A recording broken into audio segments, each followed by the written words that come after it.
dans l'évangile attribué à Marie-Madeleine, l'un des textes découverts à Nag Hammadi que l'Église a tenté d'effacer de l'histoire, il y a un passage révélateur sur les raisons pour lesquelles les archontes s'efforcent tant de rester invisibles.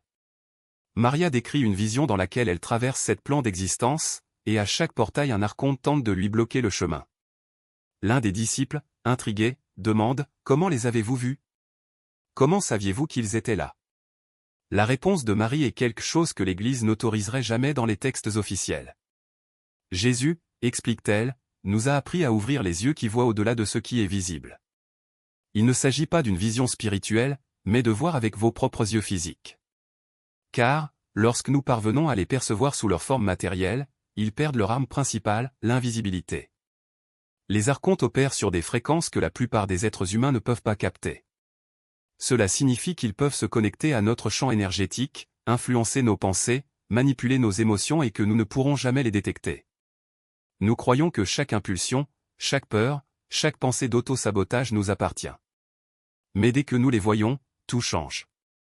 Il n'est pas possible d'être manipulé par quelque chose que nous observons. Il n'y a aucun contrôle sur qui reconnaît l'ennemi comme quelque chose d'extérieur. Jésus n'a pas appris à ses disciples à simplement ressentir la présence des archontes. Il leur a appris à les voir, les yeux ouverts, dans la réalité quotidienne, et non dans des états altérés de conscience ou pendant des méditations.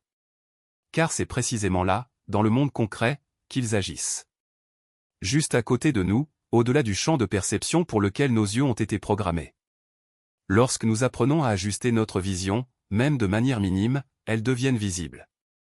Et cette visibilité est ce qui les terrifie le plus au plus que n'importe quelle prière, rituel ou pratique spirituelle. Aujourd'hui, vous apprendrez la technique transmise par Jésus, celle que l'Église a retirée de tous les textes sacrés parce qu'elle ne pouvait pas permettre aux chrétiens de savoir que les entités contre lesquelles ils cherchaient protection pouvaient réellement être vues. Lorsque vous regardez directement un archonte avec vos yeux physiques et que vous êtes témoin de sa réaction de panique lorsqu'il est remarqué, vous n'aurez plus jamais de doute sur la réalité de cela. Avant d'enseigner la méthode, il est nécessaire de comprendre pourquoi les archontes investissent autant d'énergie pour rester cachés de la perception humaine. Ce n'est pas une invisibilité naturelle. Ce ne sont pas des fantômes, ni des esprits incorporels. Ils ont une forme et existent dans des dimensions qui chevauchent notre réalité matérielle, mais ils fonctionnent à des fréquences légèrement décalées par rapport à la plage que les humains ont été conçus pour détecter. Et ce déplacement n'est pas accidentel, il fait partie du système de contrôle. Lorsque le démiurge a créé le corps humain, il a programmé les yeux pour qu'ils ne voient qu'une petite partie de ce qui existe réellement. Nous pouvons voir la lumière visible, cette gamme du spectre électromagnétique comprise entre 380 et 700 nanomètres. Rien au-delà de ça. Mais la réalité ne se limite pas à cette fourchette. L'ultraviolet est présent, tout comme les archontes, qui existent à des fréquences suffisamment proches pour interagir avec nous, mais suffisamment éloignées pour échapper à notre perception. Imaginez à quel point il est plus facile de contrôler quelqu'un qui ne peut pas vous voir. Vous pouvez murmurer des idées dans votre esprit et la personne croira que ces pensées sont les vôtres. Cela peut générer des émotions dans son champ énergétique et elle les considérera comme des réactions naturelles. Il peut se connecter à votre corps subtil et drainer votre énergie, vous laissant épuisé sans comprendre pourquoi. L'invisibilité n'est pas seulement un avantage pour les archontes, c'est la base de tout leur système de domination. Cependant, les gnostiques ont découvert quelque chose que l'Église a tenté d'enterrer, l'œil humain est plus adaptable que ne le voulait le démiurge. Oui, nous sommes conçus pour voir uniquement une gamme étroite de fréquences, mais cette capacité peut être entraînée. Le mécanisme existe déjà en nous. Nous n'avons pas besoin de nouveaux yeux, juste pour activer une capacité qui est en sommeil depuis la naissance. Parce que si tous les humains pouvaient voir les archontes, le système d'exploitation s'effondrerait. Il n'est pas possible de se nourrir avec quelqu'un qui vous regarde vous nourrir. Vous ne pouvez manipuler personne qui voit votre main sur les commandes. Ceux qui apprennent à voir les archontes rapportent toujours la même chose, dès que la visibilité apparaît, la dynamique du pouvoir s'inverse. Avant, nous avions l'impression d'être attaqués par des forces invisibles, sans savoir d'où elles venaient. Ensuite, nous voyons exactement ce qui se passe, l'entité, le point de connexion, l'influence énergétique. Et dès que l'archon se rend compte qu'il a été vu, il désespère, car son camouflage a été découvert. Sans cela, les archontes deviennent fragiles, désespérés et faciles à repousser. La technique enseignée par Jésus ne consiste pas à développer la clairvoyance. Il s'agit d'élargir la gamme de ce que nos yeux physiques peuvent capturer. Et la méthode est plus simple que la plupart des gens ne l'imaginent, c'est pourquoi l'Église a dû la supprimer avec autant de violence. S'il s'agissait de quelque chose de complexe, nécessitant des années de formation, cela aurait pu être maintenu comme une pratique ésotérique, réservée à quelques initiés. Mais ce n'est pas le cas. La plupart des gens activent cette compétence dans les 7 premiers jours suivant une pratique correcte. Et une fois activée, il n'y a plus de retour en arrière. Vous ne pouvez pas ne pas voir ce que vous avez appris à voir. Les yeux ne se contentent pas de recevoir de la lumière, ils interprètent les fréquences. Cette interprétation se produit dans le cerveau et non dans l'œil lui-même. L'œil capte les données, mais c'est le cerveau qui décide de ce qui est réel et de ce qui sera filtré. Depuis la naissance, notre cerveau a été programmé pour ignorer les fréquences où existent les archontes, non pas parce qu'elles n'atteignent pas la rétine, mais parce que le cerveau les classe comme bruits visuels et les élimine avant qu'elles n'atteignent la conscience. Cependant, ce filtre n'est pas permanent. Il peut être ajusté. Et la façon de le recalibrer est d'entraîner l'attention visuelle à remarquer ce qui est normalement rejeté. Vous avez probablement vécu cela sans comprendre ce qui se passait. Il est seul dans une pièce, la lumière est faiblée, du coin de l'œil, il remarque un mouvement, une ombre en mouvement, une forme qui ne devrait pas être là. Lorsqu'il tourne la tête pour regarder directement, celle-ci disparaît. La plupart des gens attribuent cela à l'imagination, à la fatigue ou aux illusions de l'esprit. Mais ceux qui ont appris à voir les archontes le reconnaissent pour ce qu'il est réellement, une vision périphérique capturant momentanément un archonte avant que le filtre de vision centrale ne l'efface.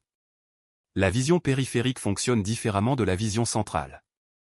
Alors que le central est net, concentré et optimisé pour les détails, le périphérique est spécialisé dans la détection des mouvements et des changements subtils dans l'environnement.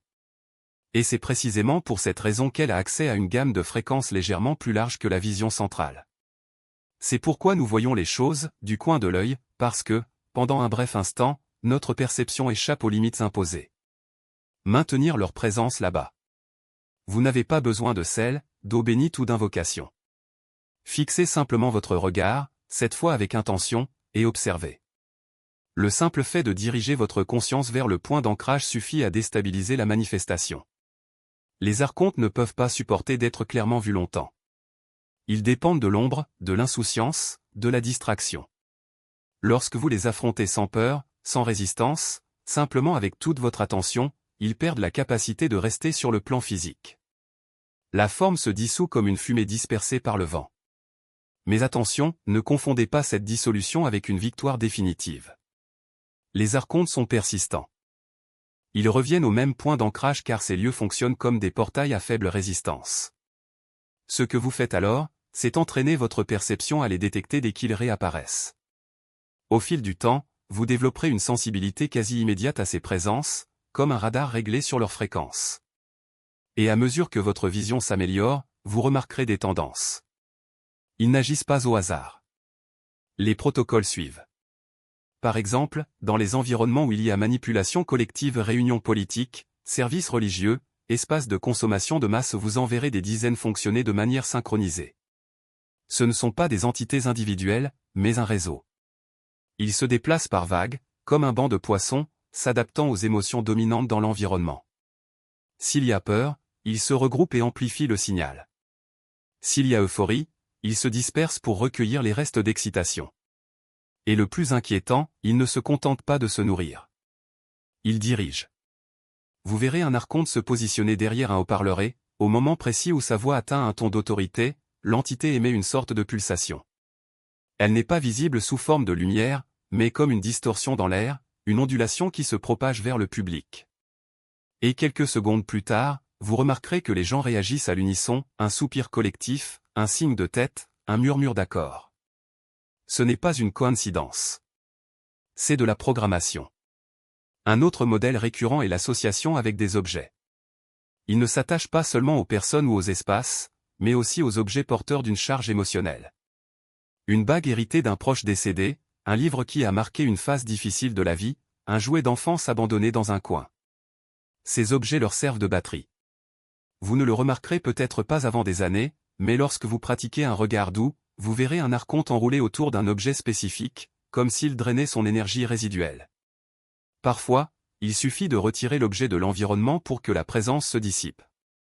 D'autres fois, la connexion est plus profonde et vous devrez travailler sur la mémoire émotionnelle qui y est associée. Il existe également des archontes spécialisés dans l'imitation. Ils n'ont pas de forme propre, ils sont donc façonnés en fonction des attentes de ceux qui les observent. Si vous vous attendez à voir un démon, il prendra des traits démoniaques. Si vous attendez un esprit ancestral, il se présentera comme une figure familière. Mais il y a un détail révélateur, ils ne peuvent jamais entretenir complètement l'illusion. Il y a toujours quelque chose qui ne va pas, un œil qui ne cligne pas, une main avec trop de doigts, un mouvement qui ne suit pas les lois de la physique. C'est comme un film mal doublé, où les lèvres ne se synchronisent pas avec les mots. Votre cerveau, entraîné au regard doux, détectera ces incohérences. Et dès que vous réalisez le défaut, le masque tombe. La clé pour y faire face n'est pas le combat, mais la désidentification. Ils se nourrissent de votre croyance en votre réalité. Dès que vous cessez de réagir avec peur ou fascination, ils perdent leur pouvoir sur vous. C'est comme observer une ombre sur le mur, si on n'a pas peur, si on ne court pas, si on n'essaie pas de l'effacer, elle cesse d'avoir de la substance. Vous pouvez même jouer avec, en bougeant votre main pour le déformer, et vous verrez qu'il répond. Mais ce n'est pas une entité indépendante. C'est une réflexion. Et quand on comprend ça, elle perd le contrôle. Enfin, il existe un dernier niveau de compréhension que peu de gens atteignent, voir les archontes tels qu'ils sont réellement. Non pas comme des distorsions, ni comme des ombres, mais comme des modèles d'information. Lorsque votre vision sera suffisamment affinée, vous vous rendrez compte qu'il ne s'agit pas d'être au sens traditionnel du terme, mais d'algorithmes. Des séquences de code émotionnel qui se répliquent et s'adaptent. Ils n'ont pas de conscience propre, mais ils opèrent avec une efficacité effrayante, comme un virus qui évolue pour exploiter des vulnérabilités spécifiques. Et une fois qu'on les voit comme ça, ils cessent d'être des menaces. Ils deviennent des données. Et les données peuvent être décodées, réécrites ou simplement ignorées. Mais nous sommes à un stade avancé. Pour l'instant, concentrez-vous sur l'essentiel, des yeux doux, de la patience, une observation sans jugement. Dans les prochains jours, vous verrez votre premier archonte. Et à partir de ce moment-là, le monde ne sera plus jamais le même. Parce qu'une fois que vos yeux sont ouverts sur cette couche de réalité, il n'est plus possible de les fermer à nouveau. Reconnaissez ce qui est là. Et puis tu parles. Je te vois. Vous n'avez aucun pouvoir ici. S'en aller. Et la plupart du temps, ils s'y conforment. Non pas parce que vous les avez chassés avec autorité spirituelle, mais parce qu'en enlevant le rideau qui les cachait, vous les avez exposés à la lumière de la perception. Et nos prédateurs ne restent pas là où ils sont constamment vus. Les observations les plus troublantes se produisent lorsque vous commencez à les remarquer en public. Vous serez dans un espace très fréquenté, un centre commercial, un métro, un stade et vous les verrez glisser à travers la foule comme des requins. Ils ne sont liés à personne en particulier. Ils cherchent. À la recherche de la personne émettant la fréquence dont elle se nourrit. Et quand ils trouvent leur cible, ils se verrouillent. Vous verrez cela se produire. Vous verrez l'archonte se connecter au champ énergétique de quelqu'un et en quelques secondes, le comportement de cette personne changera. Elle aura l'air plus fatiguée. Plus irritée. Plus déconnectée. C'est le début des vendanges. Et voici ce qui défie le plus les éveillés, vous ne pouvez pas les alerter. Si vous vous approchez d'un étranger et lui dites « il y a une entité attachée à vous », il pensera que vous avez perdu la tête. Alors tu regardes. Témoin. Et vous faites la seule chose en votre pouvoir, maintenir votre propre pratique de visibilité afin que les icônes ne puissent pas vous faire ce qu'elles font à tout le monde autour de vous ou ceux qui ne voient pas encore. Il existe un enseignement ancien sur la vision de ces formes avec des yeux physiques, et pas seulement avec une vision spirituelle. Je vais voir. Parce que la visibilité est la seule chose qu'ils craignent plus que n'importe quelle prière ou rituel. Une fois que vous les voyez, vous ne pouvez plus être manipulé. Il ne peut pas être convaincu qu'il imagine l'attaque. Une simple observation consciente brise le mécanisme d'alimentation. La technique est simple, regard doux, faible éclairage, concentration détendue, attention périphérique. Entraînez-vous 10 minutes par jour pendant 7 jours et vous verrez le premier. Et une fois que vous le voyez ou une fois que vous vous confirmez que ces entités sont réelles, présentes et actives autour de vous, tout se transforme. Vous ne vous défendez plus dans le noir. Vous naviguez dans un champ visible. Et cette visibilité est un pouvoir qu'ils ne peuvent pas vous enlever. Si vous commencez la pratique de la visibilité archonte aujourd'hui, faites 3 choses dès maintenant. Premièrement, dites « à voix haute ou par écrit, je les vois maintenant, et engagez-vous à suivre les 7 jours de pratique. Deuxièmement, recherchez des codes avancés, car les techniques de protection et les protocoles de sécurité viendront ensuite. Troisièmement, partagez cette connaissance afin que d'autres personnes éveillées découvrent qu'elles peuvent aussi voir ce qui a toujours été caché. Faites les 3 choses. Alors ce soir, trouvez un espace calme. Baissez les lumières. Adoucissez vos yeux pendant 10 minutes. Et remarquez ce qu'il y a. Vous n'invoquez rien. Il s'agit simplement de supprimer le filtre qui cachait ce qui était toujours là. Et lorsque vous les voyez ou lorsque vous regardez directement un archonte et remarquez sa réaction lorsqu'il est vu, vous ne vous demanderez plus jamais s'il est réel. Ils sont là. Et maintenant, vous pouvez aussi les voir.